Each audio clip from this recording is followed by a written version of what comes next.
creating multi-view drawings from pictorials, when we see a pictorial shape, it does make it easy, of course, to visualize. To be able to work with a given pictorial and then create the multi-view helps us strengthen our spatial ability.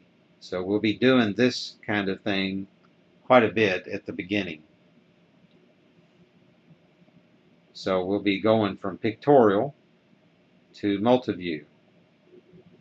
By identifying the shapes with letters on the object, we can then show those same shapes in our multi-view drawing by virtue of projection and measuring and identify those shapes.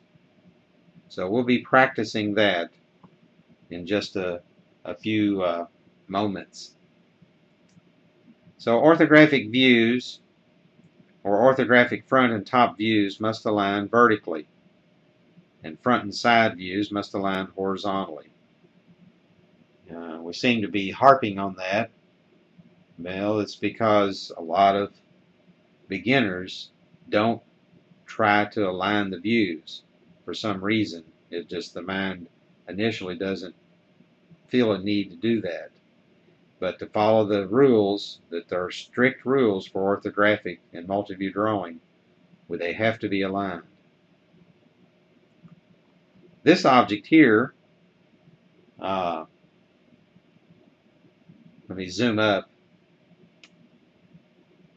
and let's talk about this view. Let's see, of this object. Okay?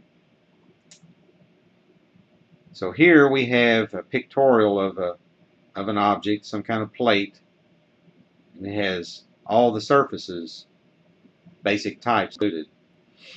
So here is labeled as N1, which is a normal surface 1, normal surface 2, normal surface 3.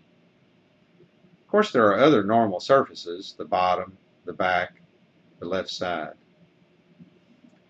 So matching that up in the multi-view drawing, or creating the multi-view drawing, we'd want to show normal surface 2, and then project and find that edge view of it. We would draw normal surface 1 and find the edge that represents normal surface 1 in the top view. Here we have an inclined surface. And inclined surfaces, they will appear shorter in two views. We call it foreshortened. And in the one view, there will be an edge that is true length. So the true length of that inclined surface is shown in the edge view. Inclined surfaces will always be foreshortened in two views, and an edge view in the third or multi-view that's adjacent.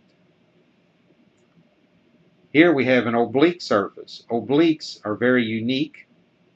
They are not perpendicular or parallel to any of our principal planes.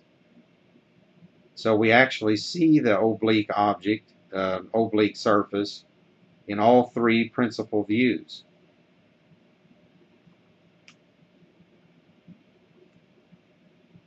When an oblique surface intersects a normal surface, it creates an inclined edge.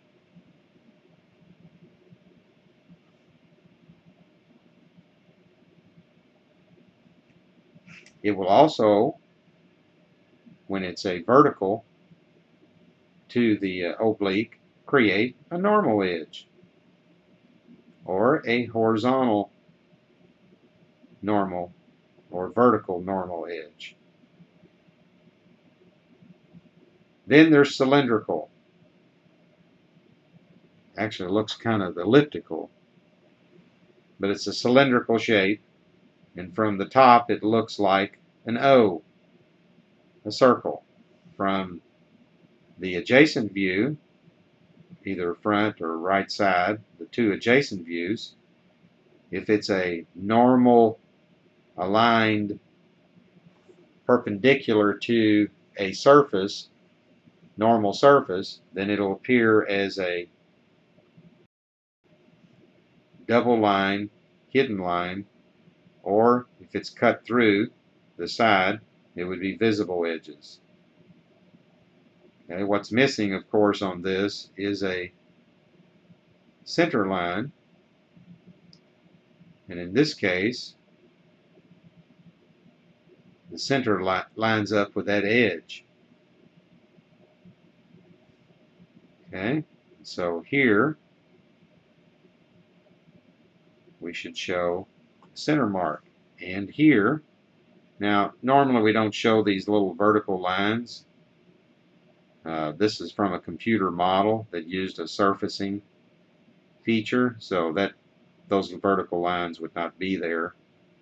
So I'm just going to draw right over the top of it with a vertical center line. Okay, so matching them up, we identify the surfaces by placing a letter